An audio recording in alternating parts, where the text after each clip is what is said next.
Guys, I am so excited right now. 6.13 update notice. We get to actually see, we saw a lot of this already, but we get to actually see the second awakened skills for the Howls and the Grim Reapers. We saw the Dark Howl. No, hold on, Mega. We saw the Dark Grim Reaper. Seems very awesome. We saw the Water Howl. Seems better, but not crazy change like the Dark Grim Reaper is going to be. A lot of turn cycling. A lot of turn cycling. So, let's see. We get to see the rest of them now, though. We get to see all the other elements. I have not taken a look at them yet, though. So, you know what's going to happen. I'm going to be very excited. We're going to start reading them, and I'm going to get confused. This is what happens. And I'm like, wait, how did that work? I don't understand how it works. Well, I guess we'll see it when we actually see it in the game. That's how it always, that's anytime we read the new skills. Anytime we read the new skills of any of these, no, we want to actually see it. We want to actually see it. Come to us. No. We want to actually see it. Anytime we read the new skills of these units, that's always what happens. So let's take a look. Dimension Cauldron, monsters of all 4 types, attack, defense, HP, support. We already kind of briefly discussed that in the last, we already discussed that in the last one, where you have to use one of each different type of unit when you go into the team. You can't just bring 4 Inugamis and be like, I mean, you could do that in the rune farming dungeons, but anyway, you have to use one of each type of unit. So I wonder what defense units are going to be. Never mind. I was gonna say I'm already correcting myself. I wonder what defense units are gonna be very popular for here. Bega, have you met my friend Water Inugami? Yeah, I knew. I know. I was using him even before. Listen, I told you guys a while ago. I was using him a while ago when he first came out on the Europe server this is the server that we're on right now, because I built him a while ago. I said, Alan Bro told me not to build this. And I started using him. I'm like, you know, he's not as bad as you guys think. And you're like, shut up, Bagel, you're stupid. And now everyone's like, try Karu every dungeon. I'm like, I told you he wasn't as bad as you said he was. But he didn't do him 3 million damage. Like, yeah, that's not the only indication of a unit being good or bad. But, yeah, anyway. Dimension Cauldron. So yeah, Swift, Guard, Shield, Destroy, Tolerance. We don't care about anything else aside from Swift. That's the only, you just put that first word there. Everything else is, not, oh, here we go. Right, oh, these look amazing. I really love, you know what, this looks straight out of Luigi's Mansion. I'm not saying it's copied from Luigi's Mansion. I'm saying it reminds me of, like, Luigi's Mansion kind of stuff. Which was one of my favorite games, actually. I don't know if you guys don't know. How would you know that? Love that game. Text the enemy, remove 1 beneficial effect around the target with 75% chance. Ooh, a strip skill 1. Okay. Removes 1 beneficial effect and recovers the HP of the ally with the lowest HP ratio by 15%. Okay, strip is not bad. Move 1 beneficial effect. Heal, removes all harmful effects on the target ally, recovers both your HP and the target's HP. So it's already better than Aerial. With second skill. I'm just making sure that we're all aware. Counts as like crap. Dispel attack removes all harmful effects granted the ally. Attack skills randomly activate in proportion to the number of harmful effects removed up to 5 times. So if the ally has 5 harmful effects, like for example, if there's I don't know, a Water Inugami on the team with the Howls. And the Water Inugami's got 5 harmful effects. We cleanse the harmful effects and then use attack randomly in proportion to the number of harmful effects. So 5 times.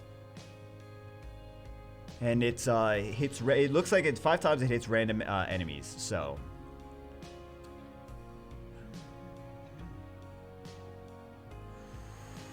I'm trying to think what the best place for that would be. Actually, that might be good into Dimensional Predator. Do you guys kind of getting that same feeling that this may be a decent unit for the Dimensional Predator? Because I'm kind of getting that kind of vibe.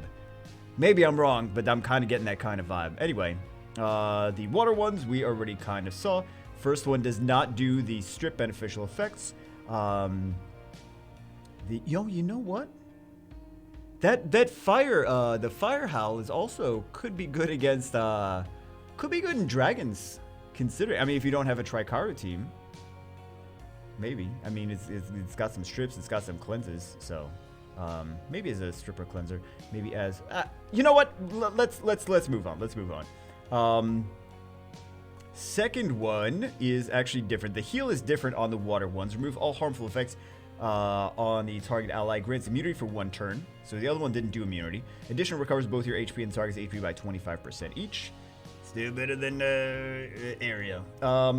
Then remove heal, removes all harmful effects on all allies, recovers the HP of the allies by 25% each, grants immunity on the allies who had no harmful effects for 2 turns. I wish it would just grant immunity regardless. But it is a water howl, so I mean, it can't be that OP.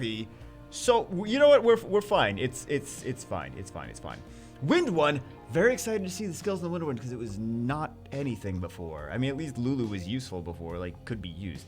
Attack. Attacks the enemy target, recovers the HP and attack bar of the ally with the lowest HP ratio by 15%.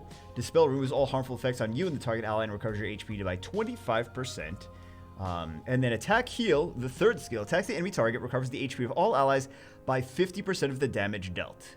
Absorbs the attack bar by 25% to increase attack bar of all allies.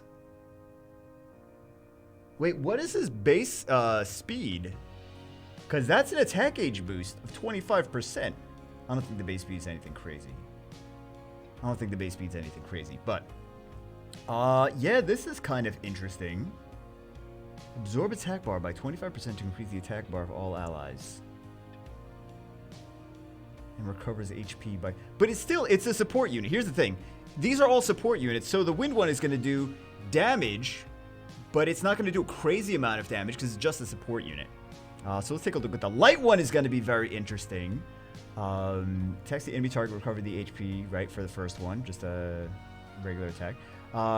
Dispel removes all harmful effects on you and the target ally, recovers HP by 25% each. And then heal recovers the HP of all allies by 25% each, recovers the ally with the lowest HP by 50% one more time, grants immunity on all allies with full HP for 2 turns. Do I feel like I like the light one better than the water one? Because the light one is just like you have to have full HP after that. So if they took a little bit of damage, then they get him. Then they heal up to full HP, right? If they took a lot of damage, if they took like 50% damage, then they're not going to get immunity. So I guess it's situational. In one place, one is better. One place, another one is better.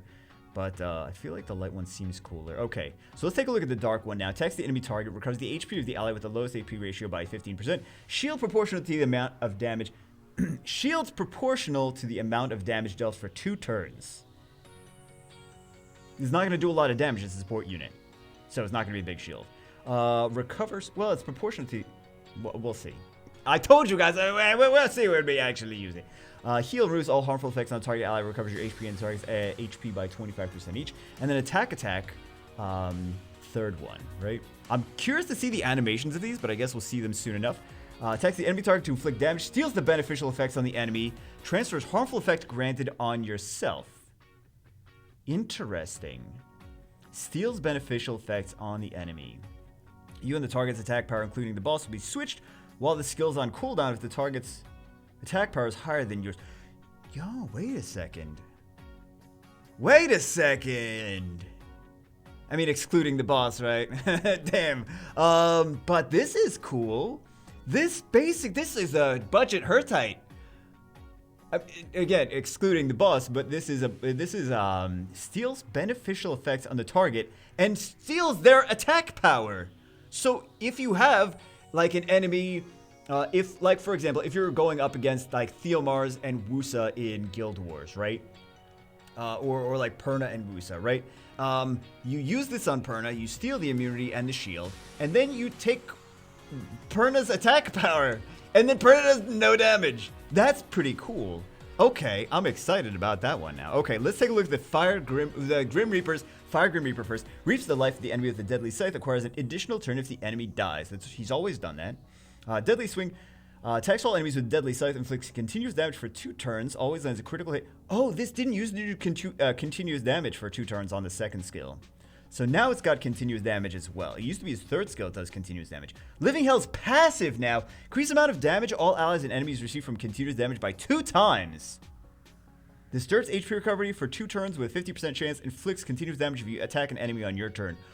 So that's extra continuous damage. That's just as a passive. So his Deadly Swing does more continuous damage in addition to continuous damage. And increases the amount of damage all allies and enemies receive from continuous damage. So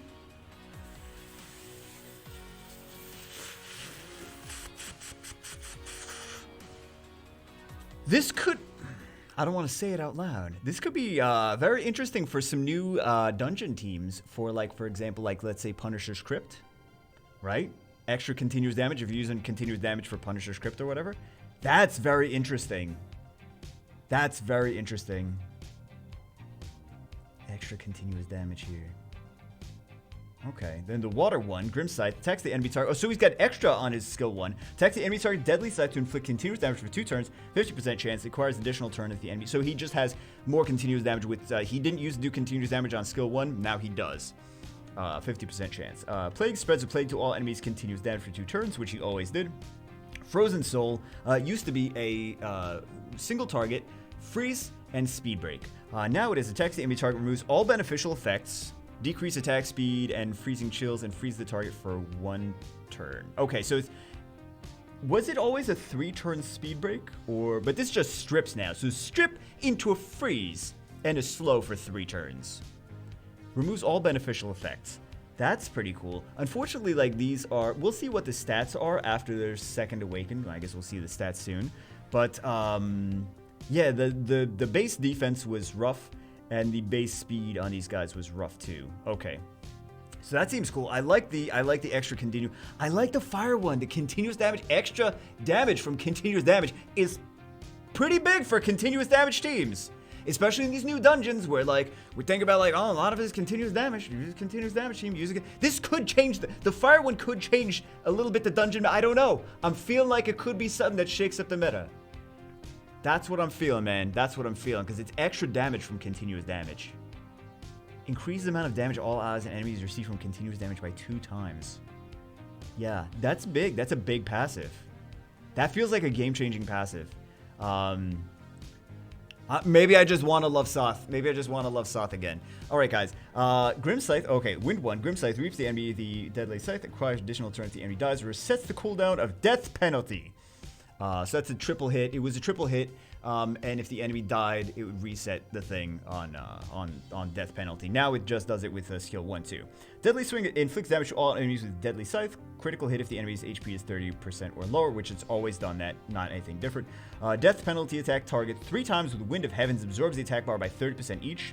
That's not bad. Absorb attack bar. It's a 90% absorb attack bar, which means he's going to get another turn next, almost. He's gonna have 90% increased attack bar. Less AP target enemy currently has, larger damage becomes, and the cooldown is removed. He already had that, so now he just does decrease attack bar. So that's interesting. He kind of becomes more like Logan. You guys are like, oh, great, don't care. Next, what's the next one, Bagel?